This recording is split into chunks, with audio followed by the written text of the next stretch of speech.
we can all find people who, you might think, well, I think they're a little bit of a sociopath, that they're glib, they're charming. There's a doctor, Robert Hare, has a checklist, I would think 18 things that characterize a sociopath. And not everyone is going to have all of them, but they all will have probably about 12. And it's just interesting to kind of think about people, maybe a person that was always troubling at a workplace, and then kind of run through that checklist and go, yeah, they did that, they did that, they did that. And the people that I've known that I believe are sociopaths, there's just something kind of a little bit off and shallow about them. This is Story to Count with Jen Jumba. In conversations with writers, something magical happens, and as readers, we begin to see them as human beings and not just the name on the spine of a book. My hope is through these conversations, you become like me, fiercely loyal, want to read their current book, entire backlist, any future book, or any book they blurb. And when you see their name, you'll want to support them, not only as incredible storytellers, but also the thoughtful individuals you have come to know. When you visit aprilhenry.com, the image that fills your screen is a golden box with 2 sharpened pencils and the words, "I kill people, but only on paper," which is appropriate as the New York Times bestselling writer of mysteries, thrillers, and young adults, April Henry, is joining me this evening. April has one of the coolest origin stories as a writer, which began when she wrote a story about a 6-foot-tall frog named Herman who loved peanut butter. And she sent it to one of her literary heroes, Roald Dahl. And as she writes, he sent her back a postcard. It's dated August 24th, 1972, and says, "Dear April, I loved your story about Herman the Frog. I read it aloud to my daughter Ophelia, who also loved it. I read it to my secretary Hazel, who giggled. Lots of love, Roald Dahl." So glad you leaned into your storytelling talent. Thankfully, she has earned nominations for not only the Agatha, the Anthony, and she's won the Edgar Award for her book, Girl Forgotten. Kirkus has said April Henry's crime dramas are consistently smart and satisfying. Agreed. And School Library Journal says of April's work, sure to delight fans of mystery, suspense, and a little horror. It's one thing to be a talented writer like April. It's a whole other thing when she travels the country to talk to students about reading, writing, and research. As a librarian, that makes me so happy to hear. What a way to give back. And I'm sure her visits and lessons will make their way into somebody's origin story in the future. And I'm delighted to be in conversation with April Henry this evening as we talk about her latest book, In the Blood. It's great to be here. So happy to have you. Do you want to talk a little bit about In the Blood and kind of where the idea maybe came for this story? Kind of got its start after both my folks were gone. I inherited a lot of old photos, and they weren't labeled, or they might just say something helpful like mother on the back. So I started wondering who these people were, and I didn't know. I barely knew like even my grandmother's last name. So I ended up put my DNA on ancestry.com and also have my brother and sister do it, and started trying to build a family tree and figure out who these people were. And that was part of it. I had been warned that sometimes people will find what they call NPEs, non-paternity events. In other words, your dad isn't your dad like you thought. We didn't have anything like that. But I started uncovering some old family secrets. Through that, there were some non-paternity events in different branches of our family. And also, I combined it with, I've always been fascinated by what is nature, what is nurture, what is your own decisions. So I started reading books by people. There's a number of books actually by daughters of serial killers who are grappling with that fact. And there was also an essay I'd read years ago. Diane Downs is a fairly notorious woman in Oregon who shot her own children, shot herself in the arm, and then claimed that someone had tried to carjack her, but she just basically didn't want to be a mom anymore. And so she, at one point when she was awaiting trial, got pregnant, and that baby was given up for adoption. I read an essay by the girl who realized in her teens that her mother was Diane Downs. and just went into a tailspin. Like, what did that mean about her if you are half of this evil? So those two things kind of combined led to me writing this book about a girl named Tessa who is a high school senior. Always wondered who her biological parents were. She's adopted, and after a fight with her folks, her best friend Elle has given her a DNA kit, and she decides she's going to find out. But she she's always wanted to feel like she belongs, and when her biological father finds out about her, he is going to think that she belongs to him. One of the things I love so much about your books is they're incredibly engaging and, dare I say, entertaining.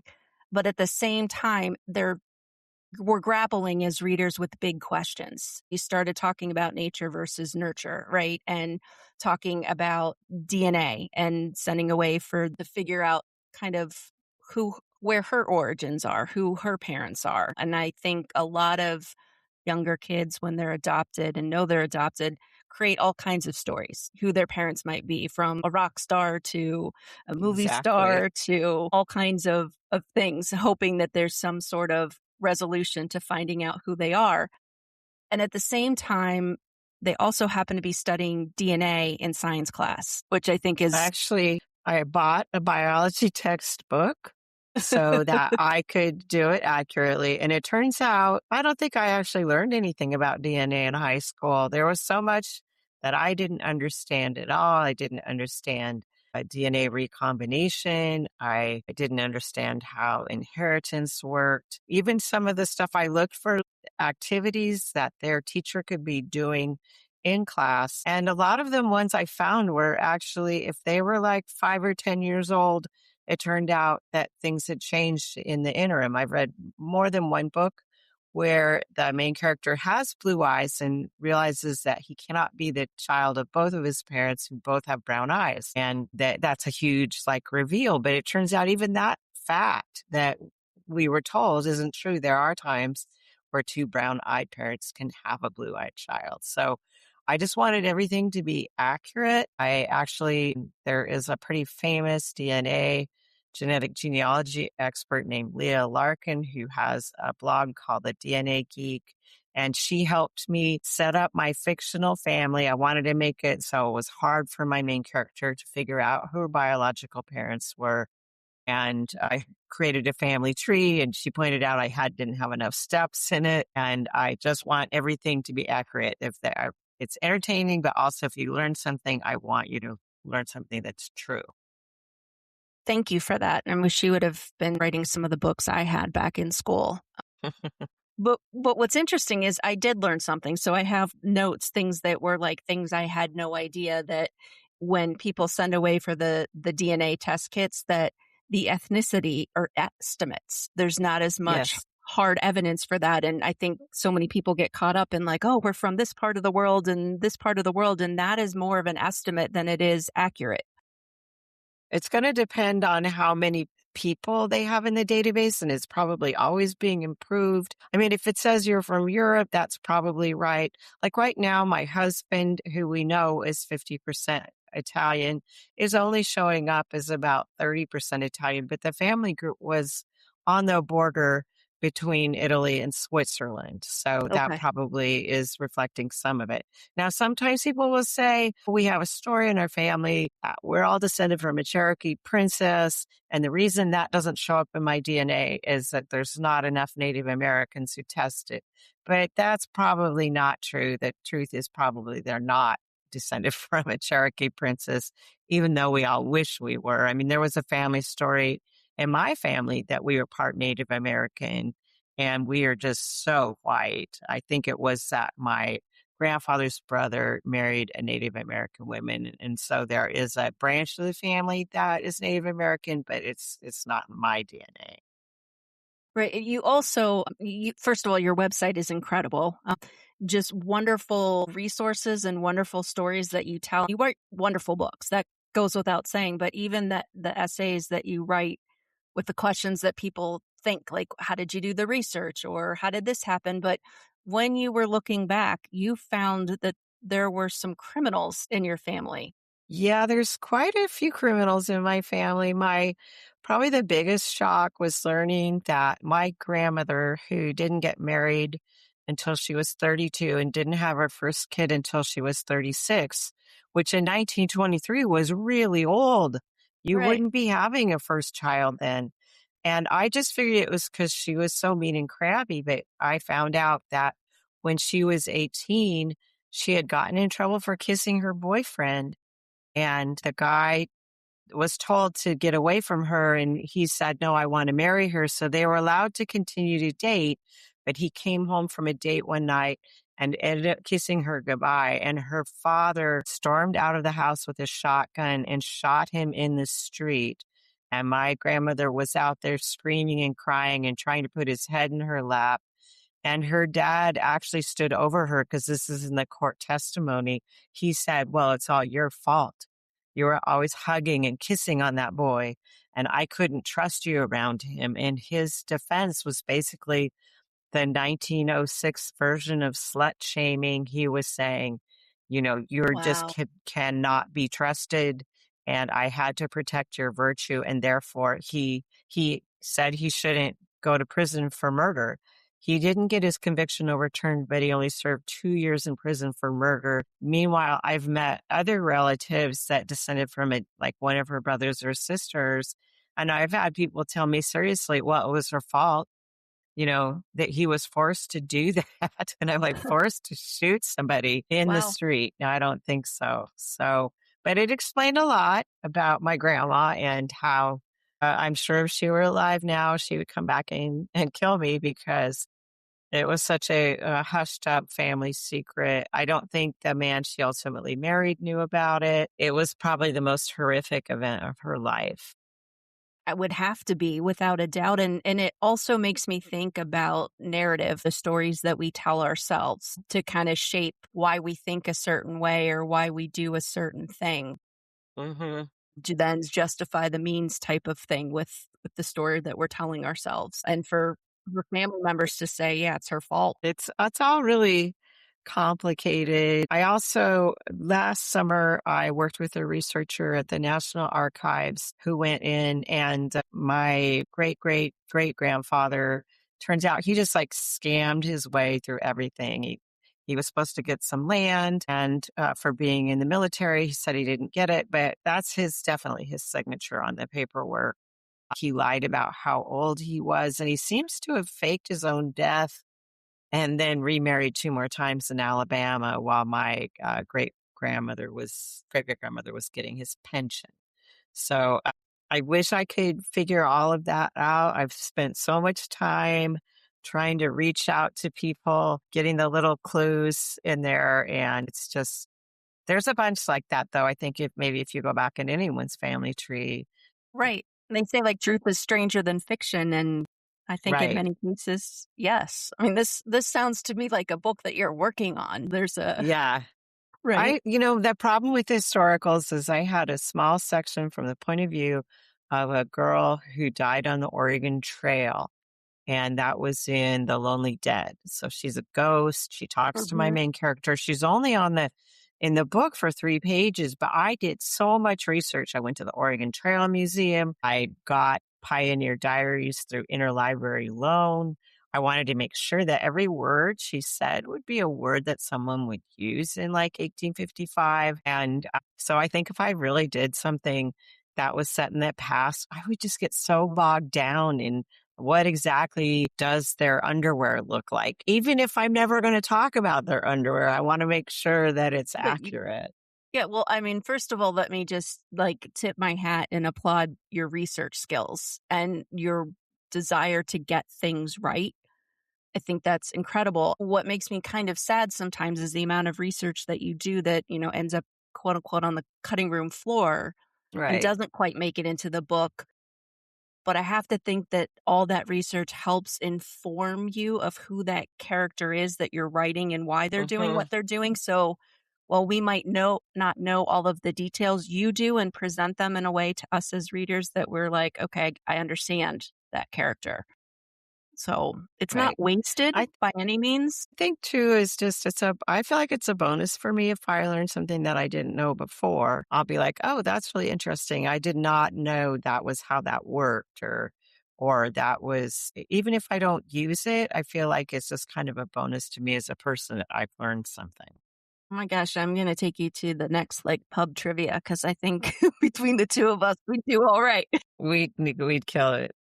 We would kill it for sure. I mean, one of the other things I learned by reading because Tessa, the main character, is celebrating her 18th birthday, which is why her friend Elle, who I really like, by the way, Mhm.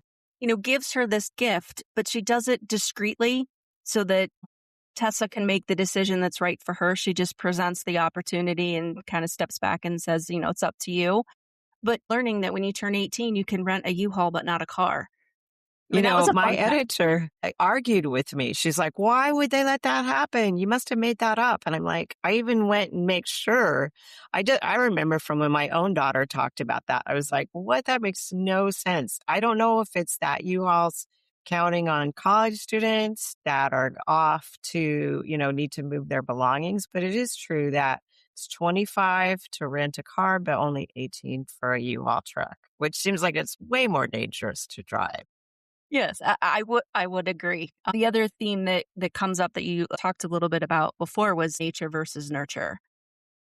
And I found it absolutely fascinating because one of the things that you do with this book is that you tell the story from multiple characters' perspectives.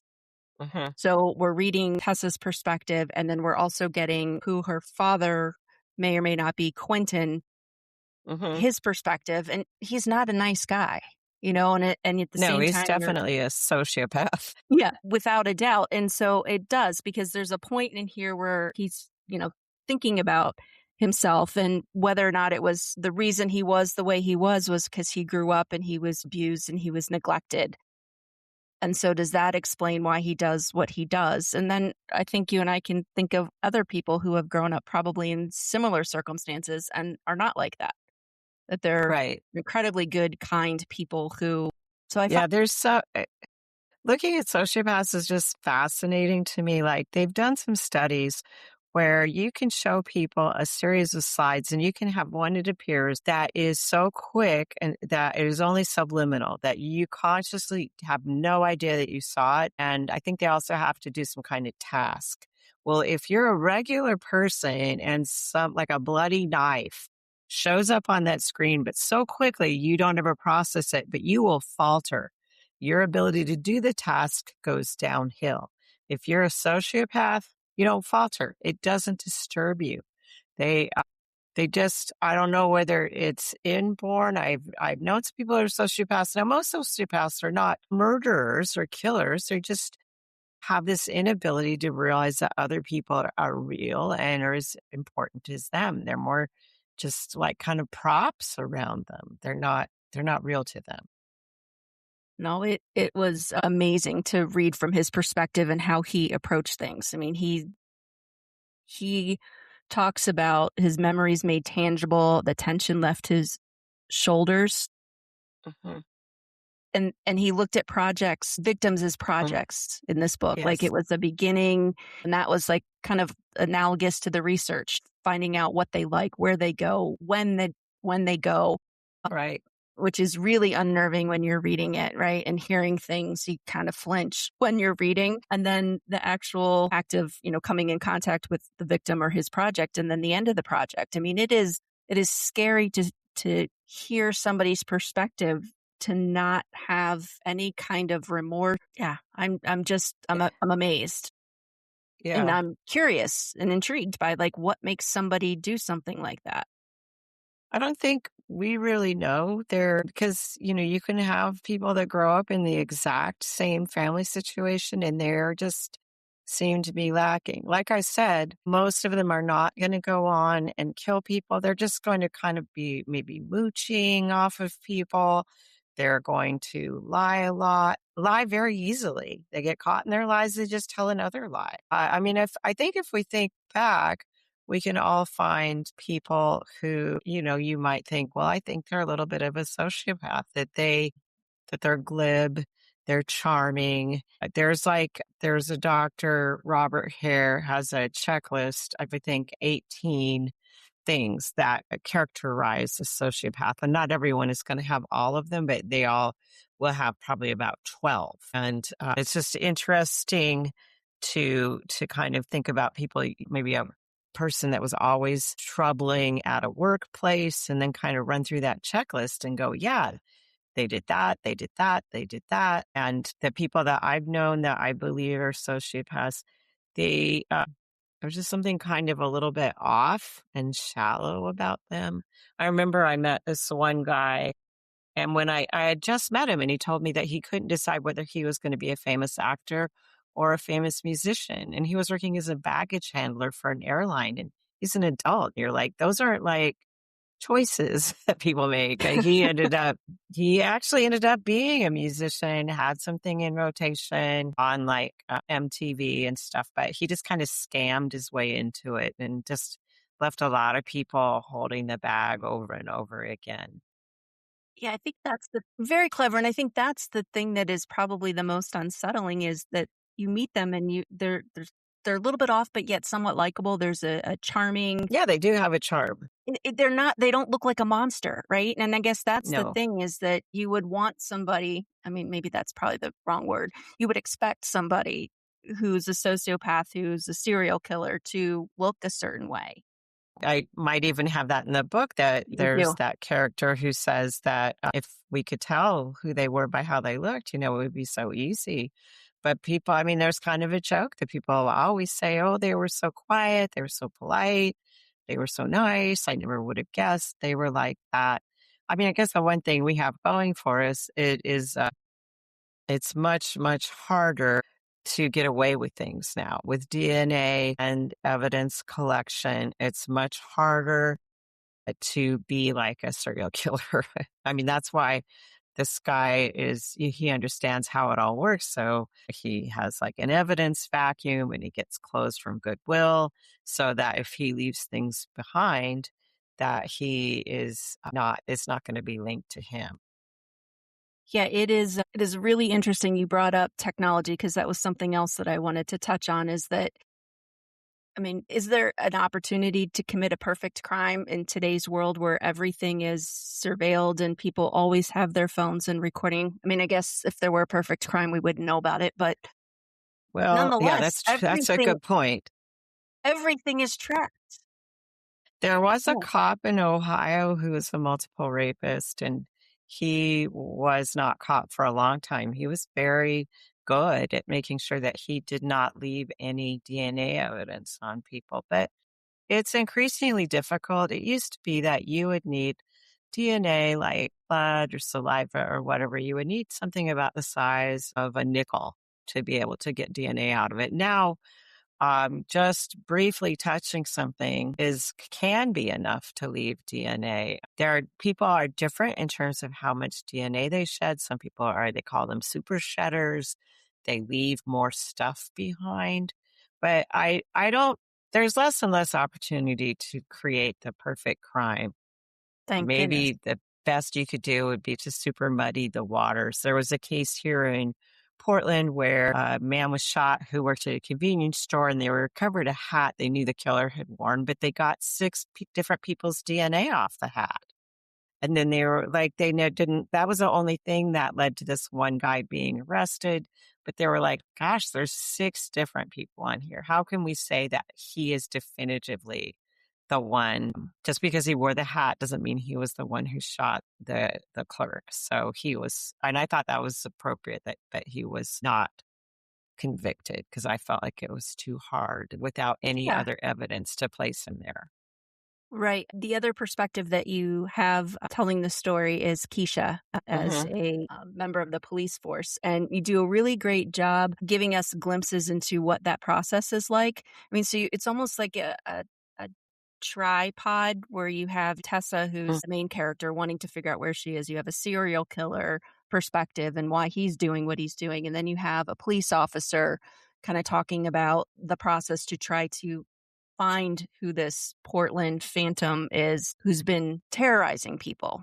for Right. years. And you talk about you canvassed is why they do canvassing is not only to identify suspects, but also to let frightened residents know that the police were actually doing something, which I think is a really great thing. We don't think about that. We see it and everybody's like gets frightened and scared. But the flip side is we also know that they're doing what they need to do to take away that fear.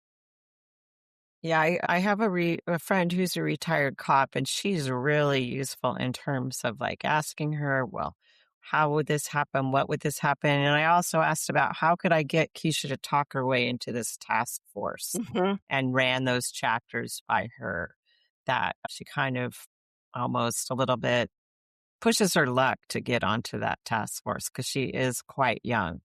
But then she turns that around and says that's to her advantage that she's this close to the same age as the victims and that everybody else on the task force is either a middle-aged guy or a middle-aged woman, and they're not going to bring the same perspective that she's going to bring to it. So Keisha's probably the one. I don't know if I could write out a day to every single hour of the day of what she was is doing. I probably used up all my research and what shows on there. For that one, there's not a tip of the iceberg. I would have to spend a lot more time. I just wanted to bring in a perspective of someone who understood how things worked, who could ask questions and do the research. And I wanted to be someone who felt some sympathy with the victim. In fact, I think at one point she finds a dress in the victim's closet that seems to be the same as she has one in her own closet. There were certainly moments like that that made it feel relatable. I mean, I can't imagine doing that job. I'm so glad for the people who choose to do that job and do it well. I can't imagine all that they have to hold and see and try to reconcile. I think it's a difficult job for people. The people I've known who are cops tend to start being a little jaded. I think you just have to be. You can't be. Same with it being an emergency room physician. If you fell apart because this is a burned baby in front of you and you're weeping, you can't help. You have to kind of wall your emotions off. But it's can be hard on people. Absolutely. And then you mentioned, and see, this is the fun stuff. Now that I know you do this so that I'm learning things along the way, talking about I'm going to pronounce it Locard's principle. Yeah, it's the principle of that you leave something and take something with you. So that you think you don't realize it, but you leave something behind and you take something of the same with you when you go. Right. And hopefully, as things continue to advance and as we become more efficient with things and there's not a backlog of evidence, we can find people and hold people accountable and remove that danger to others that Hmm. exists until they're caught. So you do a great job with language as well and capturing those ordinary things. Like you just talked about Keisha seeing the dress in the victim's closet, which was a dress that she had. But there's one scene where she put her finger on the backspace key and held it down until it went from deleting individual letters to gulping whole words. That's something we all do every single day, but it was just phrased in such a way that made it such a relatable and accessible experience because we've all done that. Oh, no, this isn't really quite what I want to say. Well, let me try this. And I like an active verb. If you can think of something that's a little bit like scour or scrub or just squatted, if you can think of something that's a little bit more evocative. I don't always do that. I feel like my strongest suit as a writer is plot. So I think everything else I'm not quite as good at. I try I try when I read books to think, oh, what did they do here? How did they make it so that it read so well? I don't know if you ever read any horror, but I've been reading some Keith Rawson books. He's a local author. He's moving into the big time and his writing is so beautiful. I just will be like, wow, this like the sky was salted with stars. I was like, oh, that is so beautiful. I love yeah. that. And so succinct at the same time, Yes. which is Only beautiful. I one have a word. notebook where I write things down when I come across like beautiful lines in books that I'm like, I want to have to be able to pull it out and read it again later and enjoy it. Mhm. speaking of plot, one of the other things that comes up in this book is cults. Yes. The reapers, I'm gonna get it wrong, the reapers of divine judgment and Mm. how that influences behavior and It was choices. kind of like the loosely based on the Plymouth Brethren. I knew someone a long time ago that was in the Plymouth Brethren, and her brother decided he wanted to go to college, and the family was told they would have to shun him because you didn't go to college. That was just not something you did. You weren't allowed to own pets because that would just take your mind off of God. There was so many rules and restrictions. So I wanted the freedom to make it be my own rules, but I did watch a documentary about the Plymouth Brethren and read about them and looked at how they live their lives. Well, I think the most interesting thing for me is that in the cult there was a mother and a father, and they had several kids, and how the mother advocated for them to go to school, public school, which to your point Hmm. was like, no, you're supposed to shun them. Somehow was able to get an exemption. But the other thing that was fascinating is they didn't both grow up in the cult. Only one of them did. And the other one Right. met that person and it was like, okay, this is who I have fallen in love with, want to spend the rest of my life with. So now this is where I live and these are the rules that I follow, which I thought was interesting. So, I think I was looking for a reason why the kids would go to a mainstream school. And I did mhm, look at whether, people were homeschooled, or I read a bunch of accounts by people who are homeschooled in a kind of a very strict religious way, just how kind of stressful that could be. And especially if you have exposure to the outside world and you see how much different it is from the world that you're living in, like Ruth, the character who's in the cult, she really wishes that she could, wear a regular dress or cut her hair. I actually went to school with someone. I don't know what cult they were in, but she, at one point, she had this long, scraggly, thin hair that went down past her butt. And one day she came to school and she had cut it all off. And I think she thought it was going to make her be like, a normal kid, but it still didn't look good. Everyone just made fun of her. I don't think we realized how, how this was this huge act of defiance that she had done. And it really didn't give her what she wanted.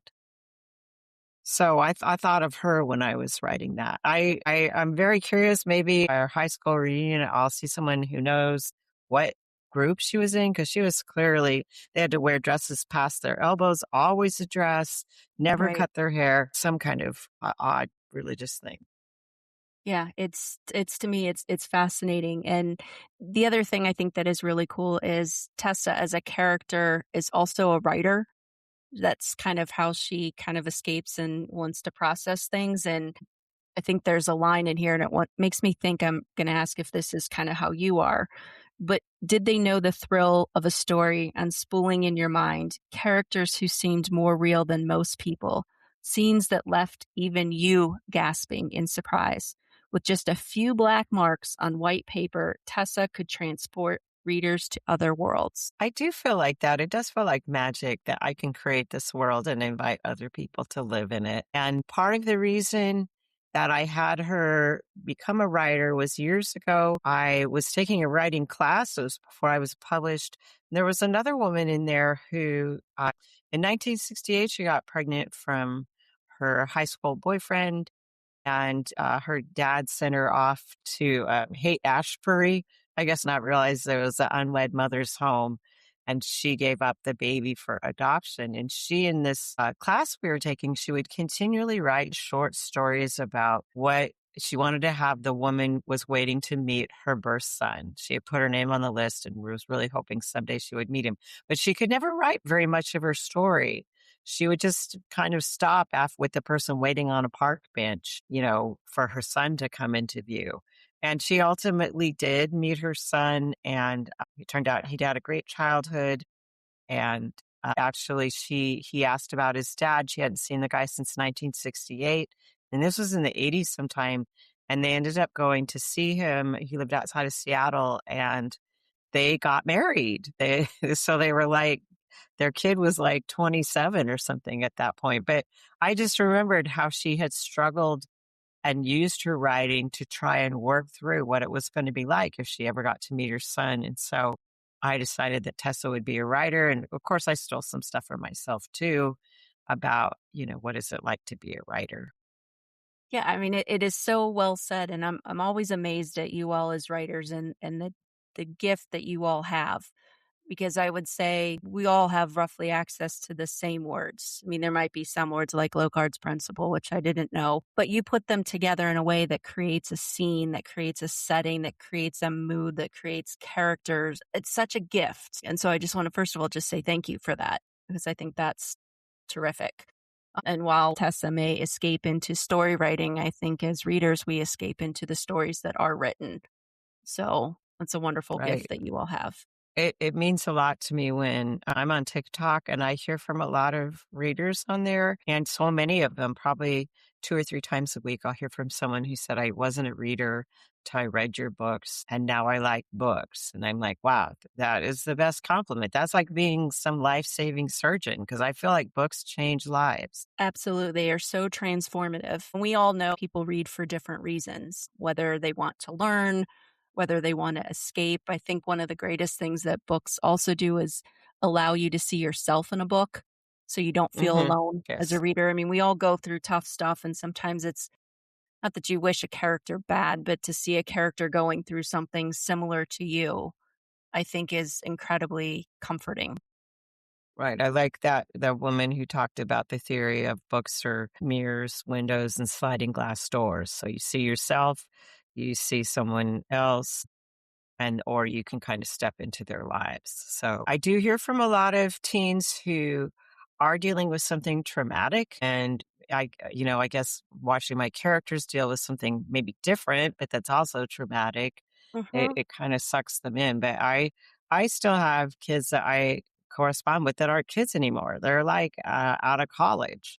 That that my book came along at a time where they needed to be distracted from what was going on in their real lives. So there's a lot of kids out there living in bad situations. And so I'm glad that I am giving them something that if someone says that, hey, it takes my mind off of what's happening, that's good too. Absolutely. I think it's the library in Greece that the sign above said medicine for the soul.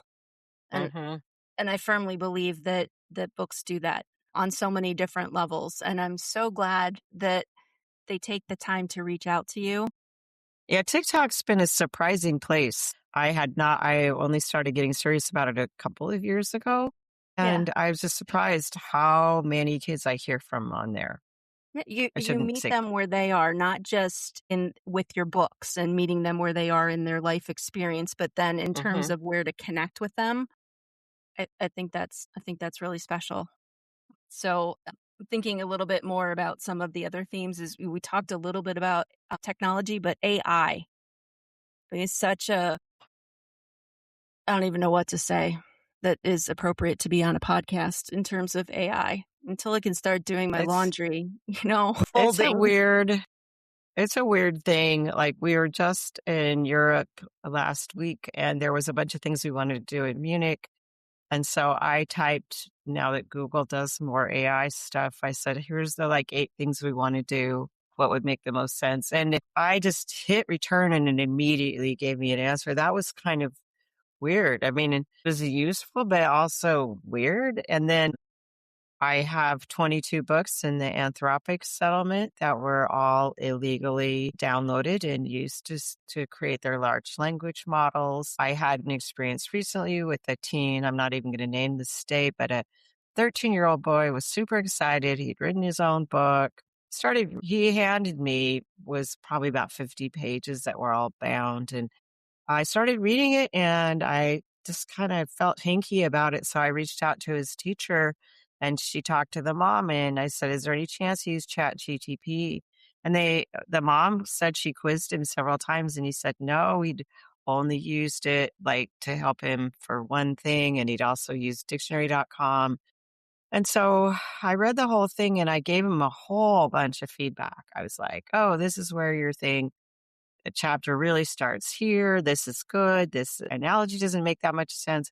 And then I sent it off, and overnight, I just started thinking that thing was way too what they call uncanny valley.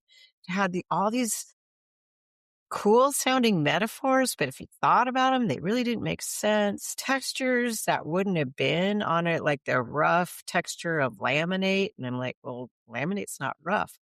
And I put it into what's it called? Paragon, Panagram. It's a AI detector. And it said it was 100% AI. And it might not have been 100%, but I think it was mostly. I mean, what seventh grader uses semicolons correctly? I am an adult But and I then I don't felt always use them correctly. right. So I was like, gosh, I felt kind of rooked that I had, out of the kindness of my heart in trying to encourage this new Yes. writer, and that I had done all this work for something that he just gave it a prompt and hit return, and it came up with stuff. And it's so fast. It's just a weird thing because I think it's getting harder and harder to escape it, that it's in a lot of stuff, and it can be useful. But I don't like the environmental impacts of it. I don't like that my work was taken. And the Anthropic settlement, sounded good at first. They're like, it's 3,000 a book, but that's before lawyers' fees. You have to pay taxes on it, and you split the money 50-50 with your publisher. If you have a co-author, which 7 of my books did, we're splitting that money again. It's all coming down to about $600. And I'm like, wow, $600 to steal something from me. That's not very much when, especially I think they're going Yeah, I was just public gonna and say, they're going to where's the make a lot of incentive to money. stop? Yeah, it's kinda like the athletes. They get fined for doing something silly on the field or the court, and it's chump change to them. It's nothing. Right. It's like if you said to me, like, "Oh, you have to pay 10 cents a day for every day that book is late at the library." How many times I would, like, tape a dollar to it when I would Uh-huh. drop it in the book drop before the library opened, before I knew I was gonna be a librarian, just because I wanted to finish reading the book. Right. But that And like, it was that's worth it. it was worth it, but it wasn't like if it's interlibrary loan, that's a whole different story. But yeah, to me, it's just kind of fascinating the deterrence or lack thereof, or guardrails or lack thereof. And I'm really sorry that I also worry about new writers. Good jobs for writers who are starting out were like working on a newspaper, working in a magazine. Well, those jobs don't really exist anymore. Entry level writing jobs, people are just going to ask ChatGPT to do it, and then maybe clean it up a little bit. So I don't. I'm glad that I'm not beginning my career right now. I don't what's going to happen. I'm a little anxious about it. I'm a little anxious about everything. So, yeah, my husband was watching the new Apple thing about how they were going to be integrating AI into Siri. And I just heard him, and he was in another room watching his computer, and he was like, wow, oh my God, huh? He just, whatever it was showing, he was shocked by it. yeah, it is kind of amazing that the talent that's out there to be able to do amazing things. It's just, are we doing the, I shouldn't say right because that implies judgment, but are we doing things that are bettering society? I mean, I sometimes worry about my job. I'm at the end of my career too as a librarian, and thinking like with Google and AI, and do people still, the library that I work is a public library and a research library. Hmm. People coming in, I have microfilm and microfiche, and to me, I think it's fascinating. The fact that it's not indexed is one thing that could make somebody who's a librarian and wants things in order a little bit nuts. But on the flip side of it is all the things that you incidentally discover as you're scrolling through to try to find Hmm. what you're looking for. These are the drawings of what we think the New York Public Library should look like, and we think we want to put lions outside the front. Like, Wow. that's fun. I'm looking for something completely different. Or you see ads for how much things cost, Yeah. advertising slogans, just fun stuff. My grandmother was a real hoarder, and so I had this page from a newspaper in 1915, and I could never figure out why she had it. I read every single article. I looked at all the ads, and it's quite possible because she had so much stuff that it had no real meaning. It just kind of got piled up, but I think I eventually recycled it. I was just like, if I don't know, and I've spent so much time, no one is ever going to know why this newspaper was saved. The other thing that you talk about and you reference is Greek mythology. Mm, There's a point in the story where Elle is talking and saying, like think back from when we were in like freshmen. And if you want to make the monster disappear, you can't just push it away. Hiding in the darkness is how they get more powerful. And I love that your work is infused with lessons, things that will take away and perspectives on those big questions that you ask, nature versus nurture. Is there really a mhm. serial killer gene? You know? Yeah, I'm trying to remember. I think I saw that someplace else, and I was like, "Oh, that's a good, like, idea." I'm probably not that good at Greek myths or anything. I was just looking for, what are some of the lessons that they could be learning from that. So sometimes I myself might be learning something as I'm passing it along, but it's not something that's really Yeah. deeply ingrained It, in me. well, not that I want to encourage crime by any means, but even things like not needing a warrant for DNA if somebody discards something. You're Yeah, like, that's huh, there, and it's gone back and forth even in terms of your garbage, like, because there's been courts that have ruled that you put something in your garbage, once you wheel it out to the curb, it is fair game. Have been lots of times when cops have just driven up in the middle of the night. They have like a tarp in the back of the car, and they're just gonna go dump all the garbage in it and take it back and start seeing what they could find. So, yeah, who was I talking to? They said pizza was the best. It is like a DNA sponge. They love it if they could find a discarded pizza crust. Like when you're doing genealogical DNA, you might, to solve a crime, you are going to, if there's five brothers in a family, you don't know enough from that to know which one of the brothers it is. And you might look at whether they lived in that Montana or whatever the location was where the crime occurred at the time. But you are going to have to follow each one around until you get something that they discard that has their DNA on it. Or sometimes they will even do like a ruse. Like there was some I saw recently where someone was convicted and they had been someplace and pretended they were doing a chewing gum test and asked this guy which flavor he liked better. And then they wow. took the chewing gum and tested it. So, and there's been times I remember there was one where they wanted his DNA and they weren't getting it. And they sent him something that said he would win, he could be eligible for this huge prize. And there was an envelope he needed to lick to seal it. And then they pulled the DNA off of that. Yeah, the other piece that I took away, I mean, this is why it's so fun to talk to you and to read these books, right? But in terms of collecting evidence, right? If you used paper for anything with moisture, No, that's what you were do supposed to do. use paper. You don't use plastic because it will mold. Yeah, a lot of times on TV, they'll show things in plastic that I'll be Right. like, no, it wouldn't be in plastic, but it makes a better visual on TV because you could see the bloody knife sitting in there. Whereas if it was in a paper bag, you're not going to be seeing it. Right. Amazing. Such a fun conversation with you. It's hard to believe time is just flying by, but this is Stories End, the final five questions. Okay. So, Jared talks about the ability of people to recite movie lines. What movie can you recite lines to? I don't know if I could recite just totally off the top of my head. I've seen Groundhog's Days quite a few times, so I Yes. might be able to do that. But I'm Yeah. not certain there's one that I could just bust out a bunch of lines. Yeah. One of the questions was, but you answered it earlier that you have taken the DNA test and sent it off Yes.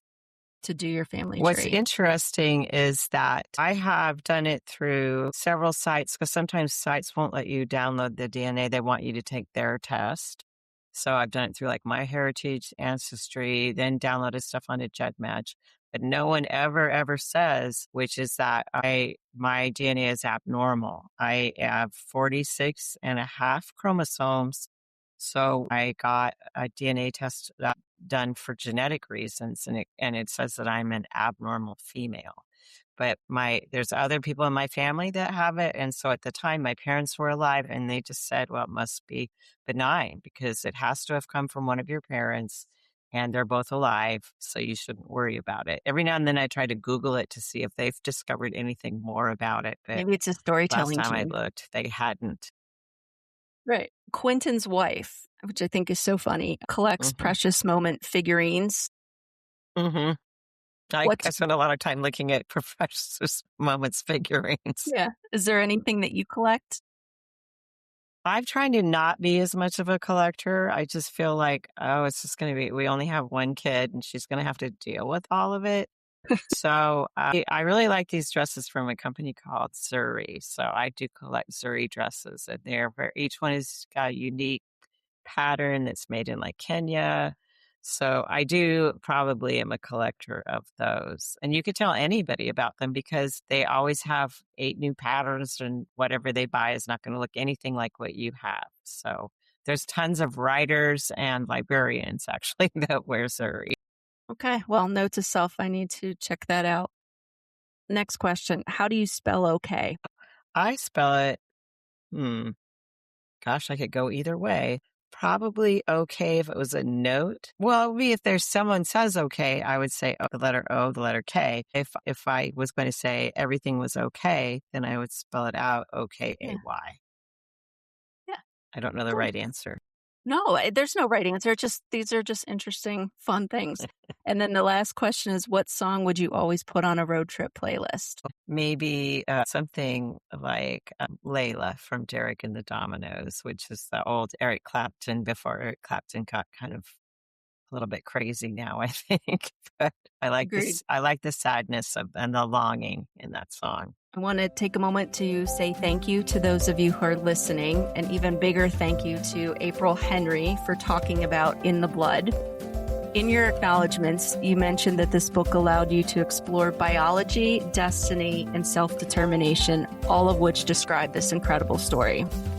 If you're looking for a book that includes a point of view from a serial killer, giving insight into his atrocious acts, this will keep you on the edge of your seat. If you're looking for a story that sees big questions play out through the lives of families across generations, this is the book for you. And if you're looking for a book in which 3 teenagers work together to help provide answers or clarity for their dear friend, this is the book for you. To find out who else is visiting, go to storytocount.com. This is Story to Count with Jen Jumba.